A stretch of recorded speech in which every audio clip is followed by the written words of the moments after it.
Hi, I'm Mike Holvey, President and CEO of the RAB, and welcome to Radio on Main Street, the podcast all about radio.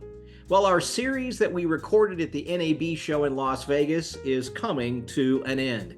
Back in April, over a 5-day period of time, RAB's immediate past CEO, Erica Farber, and I had the opportunity to sit down with thought leaders from across the industry. We talked about what they thought about radio in its current form, but more importantly, we dove into the topic of what radio looks like in the future. Some fascinating conversations, and again, if you've missed any of them, they are available here at rab.com. First, we'd like to thank Inco and Benstown, who were fantastic partners of ours at the NAB Show in Las Vegas. We recorded all of these interviews live from their booth on the exhibit floor. We also produced some live stream video content, which was a first for the RAB, and our very first live stream interview was Erica Farber, Mike Holvey, a conversation. I so appreciate Erica, and what an amazing career that Erica has had. Well, in this final episode of the series, we hear a conversation that Erica had with Bobby Caldwell. He's the founder, owner, and operator of EAB Media Group based in Eastern Arkansas.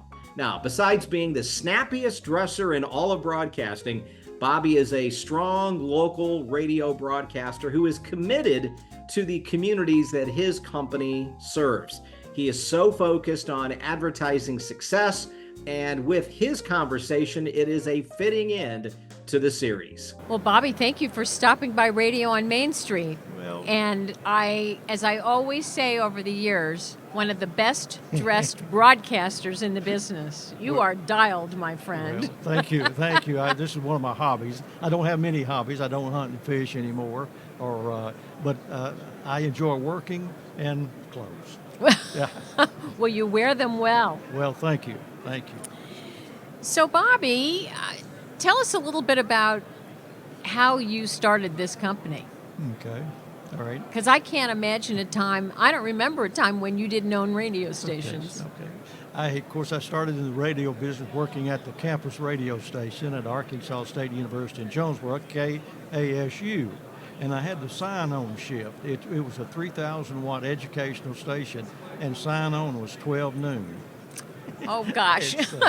But anyway, my wife's family, my high school sweetheart, her family was in the radio business in Wynn, and her dad died early on in an automobile accident.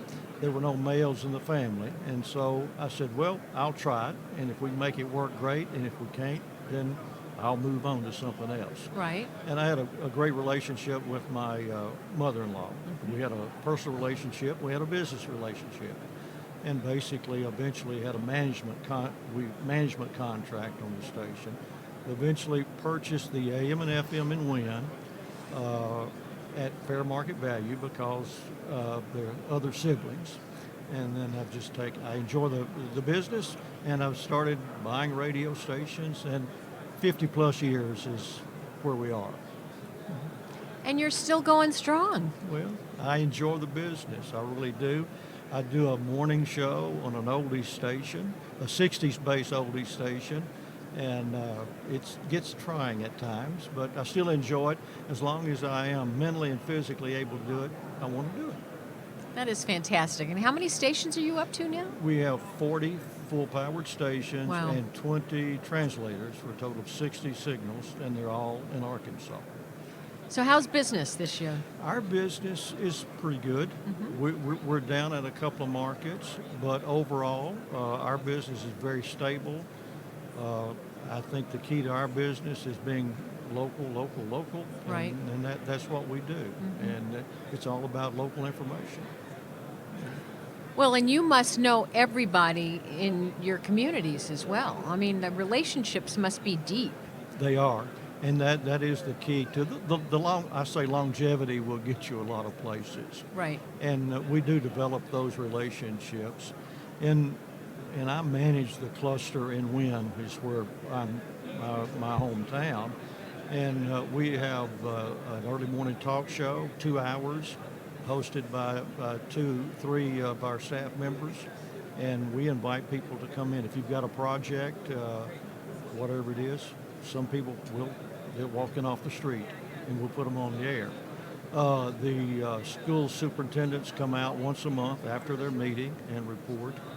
The mayor comes out once a month and appears live on the show. The county judge comes out. All the officials that have that monthly meeting, we want them on the radio. Then we take that, we tape it, we take that information and cut it up and make an expanded news story out of it. Right. We do 3 30-minute local and regional newscasts a day on our Heritage AM, which is on 2 FM frequencies, translators. I actually have them on 2, trying to get as much coverage at night as we can get. Right. Mm-hmm. Yeah. And how big is your sales department? Sales department, and I include myself in that sales department.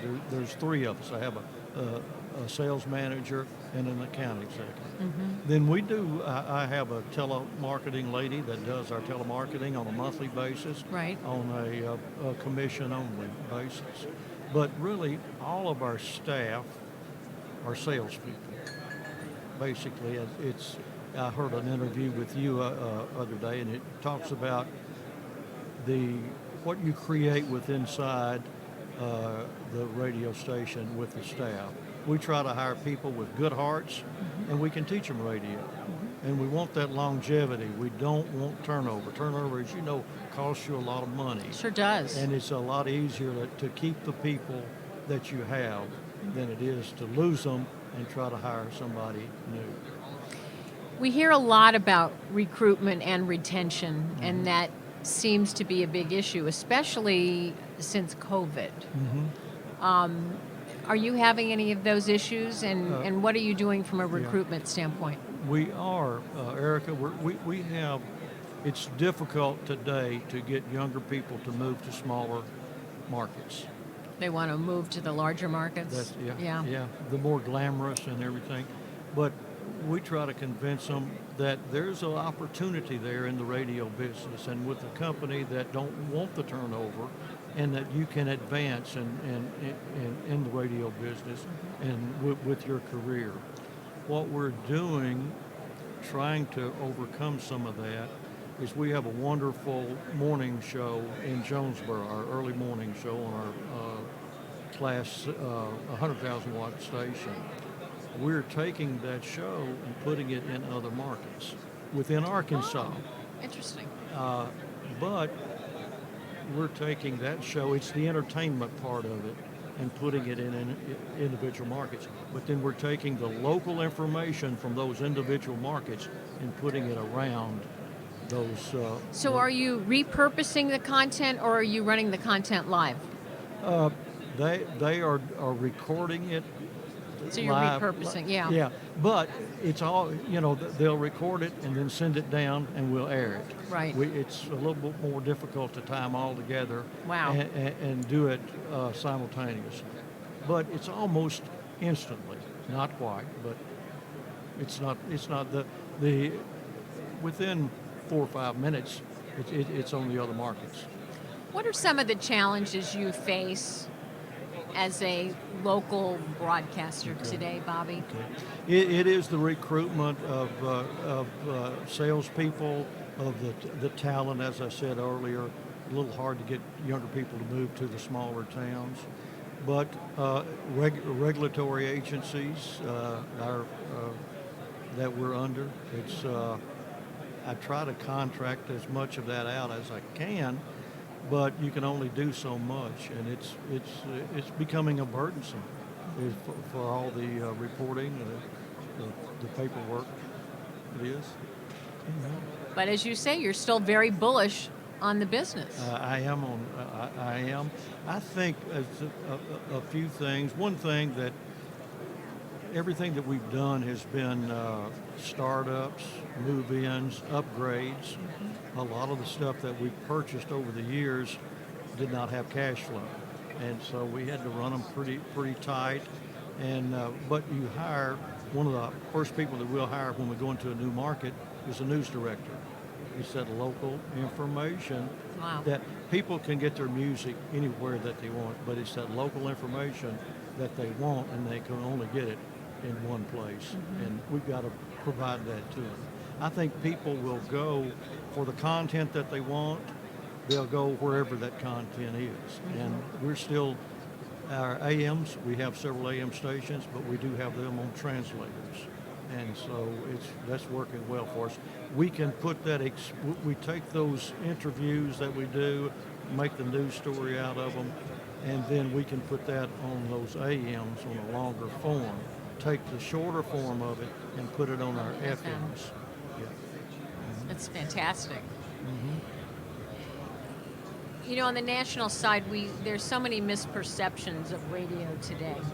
No one's listening and no one cares. And yet, you know, you as a strong local broadcaster, do you also hear those misperceptions sometimes in your local communities? Or is that more in the larger markets? It is in the smaller markets, but it's not as much as it is in the larger markets. Right. We will get that occasionally, but we try to educate that listener, that advertiser. Most of our the advertiser, he doesn't care what costs per spot, what he's paying per spot. He really doesn't care about that. He cares about two things. He cares about what it's costing him per month. The total number. The total number.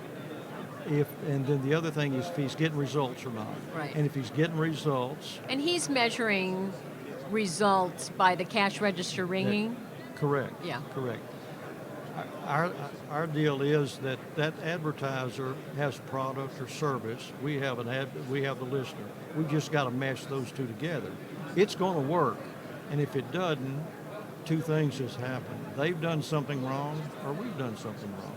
They haven't given us a product that's in demand, not priced properly. Right. And then we haven't helped them with the continuity.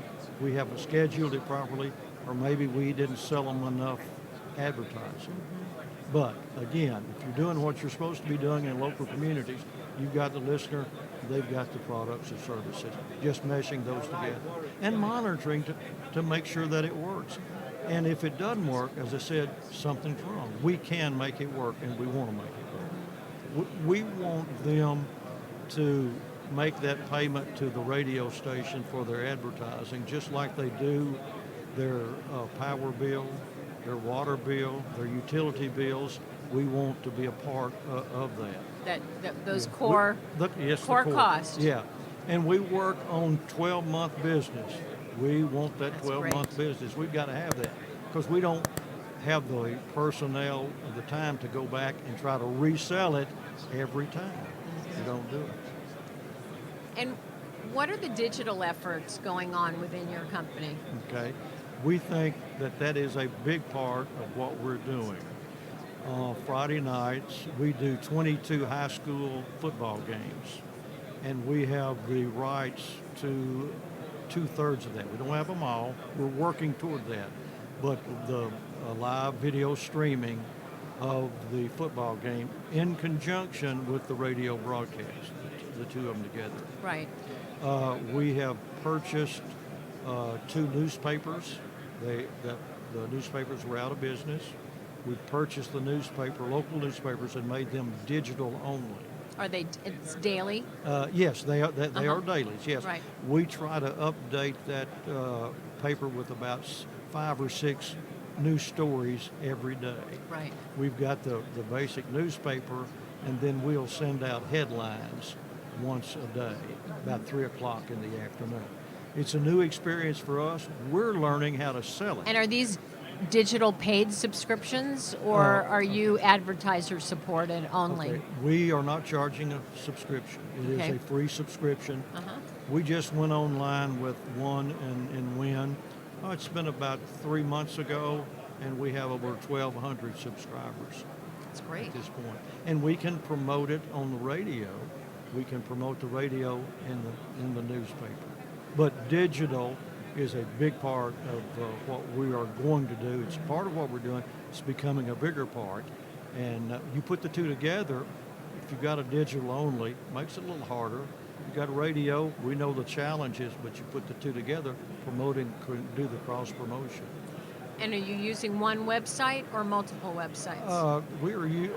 We have a EAB Media website that you can go to, and then all of our stations are on that I see. one. You can click on and we do stream most of our stations. Yes, we do. And then the newspaper's part of the EAB? Yeah, the EAB app. Yes, it is. Yeah. That's great. Well, you're certainly building up quite a toolbox for your sellers. Yeah, we are. Yeah. That's fantastic. So we're on the floor of the NAB. There's so much activity. I don't know about you, but I am so excited about what I'm seeing on the floor. Is there anything that you've seen here so far that you're just... Yes, it is. People need to come here and see what is happening. It is amazing. It is amazing. Two things. I came to learn more about digital, Uh-huh. because that's a big part of our business. The other thing I came to learn about, and I know nothing about, is AI. Can you teach me? Oh, no problem. It's No very problem. easy. That's right. It's very easy. But again, that's another. It will be a big part of our business, and It we've is got to have becoming young more and people. more. We've got to have young people. Well, come we in. need digital natives that understand it Uh-huh. and are willing to try it and test it and figure out how we can best utilize this to help us grow our businesses. Yeah.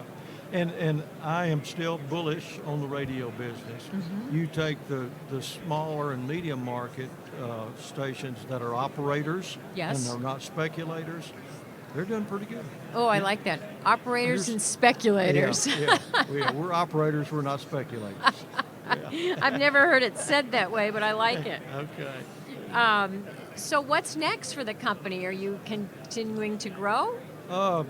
We've just purchased 8 radio stations and a newspaper. 3 of those stations were off the air. We're trying to get them back on the air. We are going to deal with those, and what we're trying to do is to maximize what we've got. Right. We really wasn't expecting all 3 of those to transpire, those 3 different deals. I felt like 1 out of the 3 would do.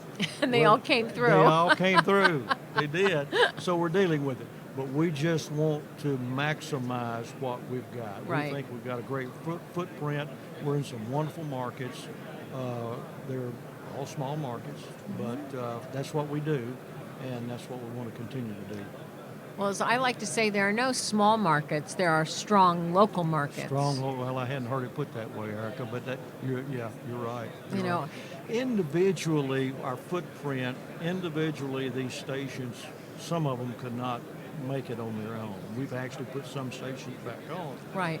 But collectively, we've tried to make them work, and we've clustered them up, of course, and that's the way that we've actually been able to put stations back on and upgrade stations. Mm-hmm. I had a good team with in this process with my former attorney was John Gorziglia, and then Chuck Anderson was our consulting engineer, and those guys really helped make it what it is today. Isn't that great? Yep. It's terrific.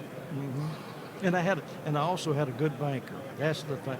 In financing local radio stations is very difficult, but you've got to build that trust, and you got to show the bank that you can make it work. Right. It is difficult. We're in a farming community, and they know all about land prices. But when I talked to them about the radio business, I said, well, this is vertical real estate. These are my farms. And of course, it was hard for them to relate to that. But Sure. I did have one of them, not more than one, but some of them that related to that.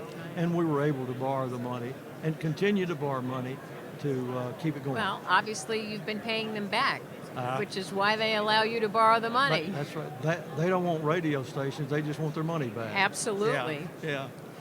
So, Bobby, in your opinion, what should we be doing as an industry to make sure that we continue to remain relevant? You know, the world around us has changed so much. Yeah. It's again the communications We just got to continue to be a force in our community. We've got to continue to stay out in front of people and cover events and, again, create that content that our local listeners want. So content wins. I think it's a big part of it. I do think that we are being hampered by, of course, the tech companies and not on a level playing field. Right. I think we need less regulation, and maybe they need some form of regulation for us to be able to continue to compete. We're not on a level playing field Right. at this time. Right. I'm not advocating regulation for anyone, but something has got to be done. Right. Yeah. A little more fair. Yep.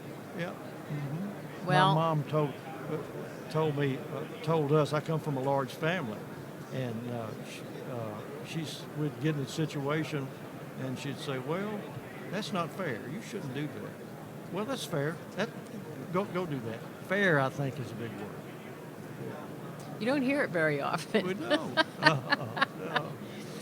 Is there one trend or idea or